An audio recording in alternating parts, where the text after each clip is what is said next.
মারবেন না, যদি আপনার ক্ষতি করে মারবেন। আল্লাহর হক বান্দার, আল্লাহর হক বান্দার। একটা হলো হুকুকুল্লাহ, একটা হলো হুকুকুল ইবাদ। আল্লাহর হকের পাশাপাশি বান্দার আপনার আদায় করতে হবে। আরে আপনার বাড়িতে পাশে কুকুরের বাচ্চা হয়তো,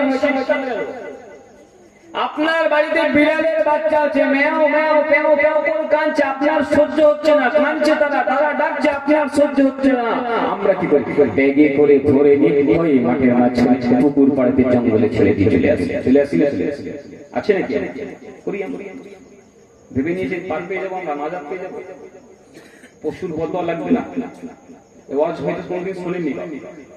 হুকুকুল্লাহ, নামাজ পড়ছেন আপনি, হুকুকুল্লাহ, রোজা করছেন আপনি, হুকুকুল্লাহ, হজ করছেন আপনি, হুকুকুল্লাহ, আল্লাহর এমন করে যাকাত আদায় করছেন, কিন্তু হুকুকুল ইবাদ, আল্লাহর সৃষ্টি যাদেরকে আল্লাহ করেছেন তাদেরকে বিনা কারণে কষ্ট দেবে, তাদের হিসাব আল্লাহ আপনার থেকে নেবে। নাজাত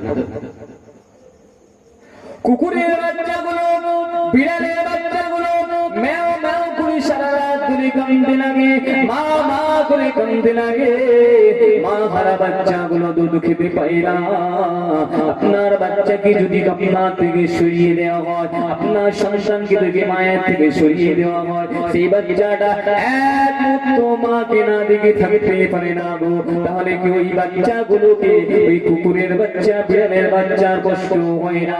তাদের কি জবান নাই? অবশ্যই তাদের জবানটা আছে, অবশ্যই তাদের জবান আছে।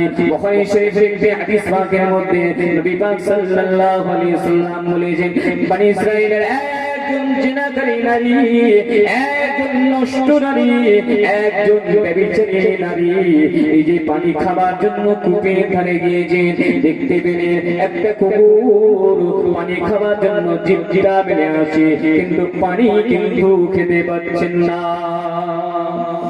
কি কারণ?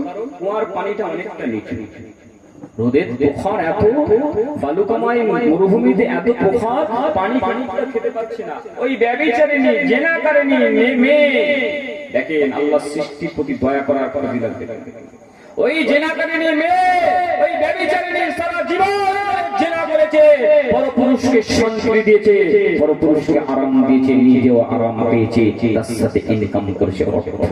সেই জেনাকারী মেয়েটা দেখতেছে কুকুরটা পানি খাবে বলে জিভটা বেরিয়ে গেছে, তার মায়া হয়ে গেল, তার মহব্বত হয়ে গেল। একটা সৃষ্টি কুকুর, এটা একটা সেই মালিকের সৃষ্টি কুকুর, এই পানি খাবে বলে, আমি পানি খাবো বলে আমার কত কষ্ট হচ্ছে না জানি, এর কত কষ্ট হচ্ছে। সঙ্গে সঙ্গে নিজের ওই ওড়নাটা ভিজে দিলেন, কূপের মধ্যে ফেলে দিলেন, ওড়নাটা পানিতে ভিজে যাবার পরে ওড়নাটা তুলে নিয়ে কুকুরের গালেতে নিচড়ে পানিটা খেতে লাগলেন। আর কুকুরটা পানিটা খাবার পরে, বুখারী শরীফের হাদিস, মানে কুকুরের ভাষাতে ভেউ ভেউ করে আল্লাহর দরবারে মুখটা তুলে ভেউ ভেউ করে আওয়াজ দিতে লাগলেন। কুকুরের আওয়াজটা আমার আল্লাহর দরবারে কবুল হয়ে গেছে। একটু মহব্বতে বলুন সুবহানাল্লাহ, এটা আওয়াজ দিয়ে বলুন সুবহানাল্লাহ।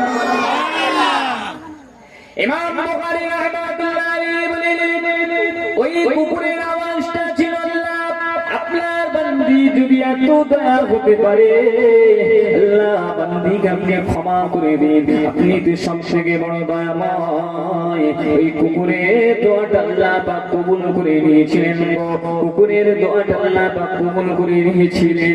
আমার আল্লাহ ওই ব্যভিচারী নারীকে গায়েবে আওয়াজ দিয়ে বলতে লাগলেন, ওরে আমার বান্দিরে, ওরে আমার বান্দিরে, তুই সারা জীবন গুনাহ করেছিস, সারা জীবন কবিরা গুনাহ করেছিস, সারা জীবন নোংরামো করেছিস, সারা জীবন জিনা কাজ করেছিস। ওরে আমার বান্দি, তোর দিলে যদি এত মায়া হতে পারে, আমি আল্লাহ আমার কি মায়া নাই, আমি আল্লাহ আমার কি দয়া নাই, যা আমি আল্লাহ তোর এই কাজের জন্য তোর জিন্দেগীর সমস্ত গুনাহকে মাফ করে দিলাম। আরো জোরে বলো, দাও মাফ। আমি আর মায়েরা আমার, আপনার বাড়ির কুকুরটা, আপনার বাড়ির পাখিটা, আপনার বাড়ির বিড়ালের বাচ্চাটাকে আপনি বন্দি করে রেখে দিয়েছেন, তাকে যদি খাবার না দেওয়ার জন্য মারা যায়, পানি না খেতে পেয়ে মারা যায়, এমন করে কষ্ট পেয়ে মারা যায়, আপনি তৈরি হয়ে যান, আল্লাহ আল্লাহর দরবারে বিচারে দাঁড়ানোর জন্য। বুখারী শরীফের অন্য হাদিস, যদি ঘোড়া উড়ন্ত কোন পশু পাখিকে বন্দী করে নিয়ে কষ্ট দিয়ে মারা দেয় কোন মুসলমান মানুষ, কোন ইমানদার মানুষ যদি কষ্ট দেয়, আল্লাহ পাক তার জন্য শাস্তি রেখে দিয়েছে। জিজ্ঞাসা করবেন, শুনছেন না? শুনেন?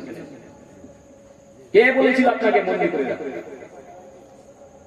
হুকুকুল্লাহ, হুকুকুল ইবাদ। শুধু নামাজ পড়ে রোজা করে পার পাবো না বাবাজি। কত হক আছে জানেন? সব হক তো আমরা কুরবানি করছি। সব আমি মাওলানা সাহেব হয়ে গেছে, আলেম হয়ে গেছে, সব একদম জান্নাত দিচ্ছে না সাহেব। জান্নাত পাওয়া খুব সহজ, আবার জান্নাত পাওয়া খুব কঠিন। জান্নাত পাওয়া খুব সহজ, আবার জান্নাত পাওয়া খুব কঠিন।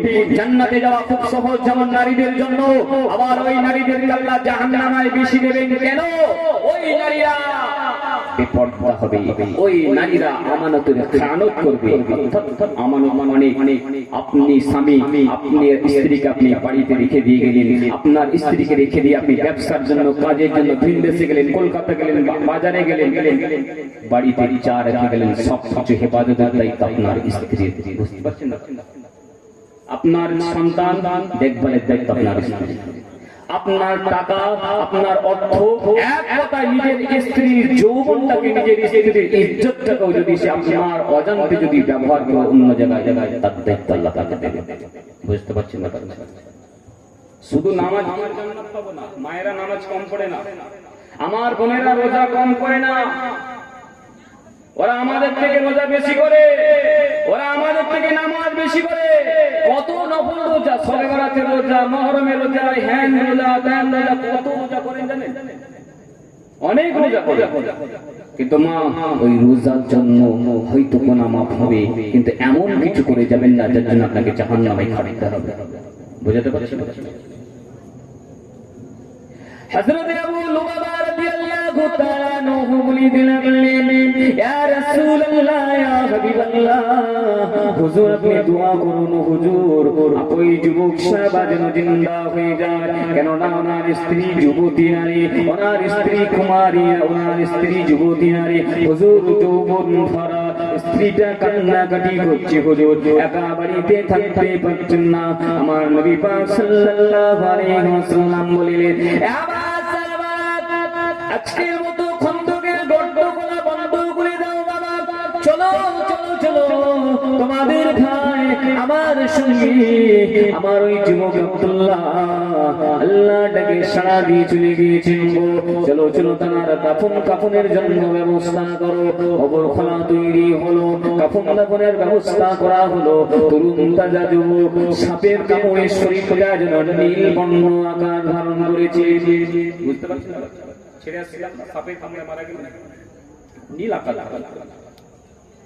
হযরত আবু বকর রাদিয়াল্লাহু তাআলা আনহু সাপের কামড় শুনেছেন? আপনারা শুনেছেন? গারে হিরাতে, বুড়া আঙ্গুলে, পায়ের গোড়ালিতে কামড়ে।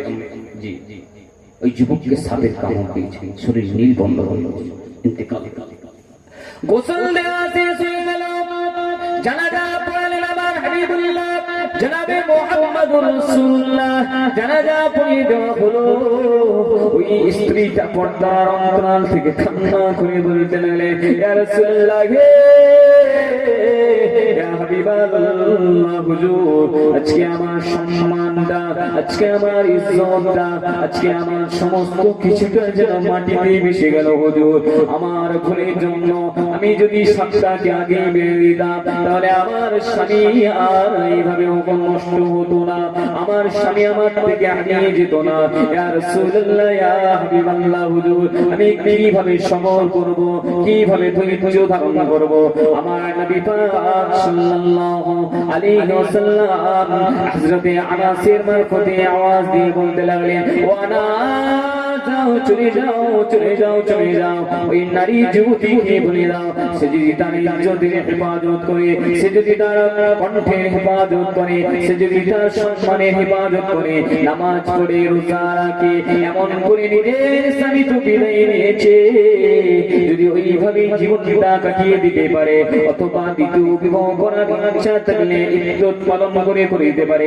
ও আনাস, আমি রাসূলুল্লাহ বলে দিলাম, যদি এই স্বামীর সঙ্গে আল্লাহর জান্নাতে যেতে চায়, এই সঙ্গে স্বামীর সঙ্গে আল্লাহ জান্নাতে থাকতে চায়, তাহলে ওই নারীটা যেন বিবাহ না করে। আমি রাসূলুল্লাহ কথা দিলাম, সে যদি ইজ্জতের হেফাজত করে, জবানের হেফাজত করে, নামাজটা আদায় করে, আমি মুহাম্মদুর রাসূলুল্লাহ কথা দিলাম, আল্লাহ পাক এই যুবতীর সঙ্গে ওই যুবকের জান্নাতে পৌঁছে দেবে।